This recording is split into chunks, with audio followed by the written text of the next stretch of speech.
দুইটা পাপ জীবনে করবেন না।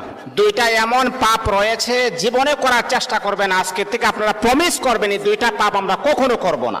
আপনি নামাজ পড়েন নাই, আল্লাহ তাআলার যদি দয়া হয়ে যায় তাহলে আপনাকে মাফ করে দিবেন। আপনি ফজরের নামাজ পড়েন নাই, আল্লাহ পাক রব্বুল আলামিনের যদি মায়া লেগে যায়, আল্লাহ পাক রব্বুল আলামিন আপনার গুনাহকে আমার আল্লাহ ক্ষমা করে দিবেন।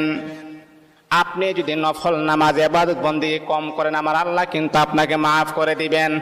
কিন্তু আল্লাহর নবী বলেন দুইটা এমন জঘন্যতম পাপ রয়েছে, এই পাপগুলার ক্ষমা আমার আল্লাহ জীবনে কখনো তার বান্দাকে করবে না। দুইটা পাপ এমন জঘন্যতম পাপ, এগুলা করা যাবে না। এক নাম্বার হচ্ছে অন্যের হক নষ্ট করা। অন্যের হক কখনো নষ্ট করবেন না। আজকে নিজের ভাই বোনের হক নষ্ট করে দেয়, অন্যের হক নষ্ট করা যাবে না। দুই নাম্বার হচ্ছে আল্লাহ পাক রব্বুল আলামিনের সাথে শিরিক করা। যদি কোনো বান্দা আল্লাহ পাকের সাথে শিরিক করেন, আমার আল্লাহ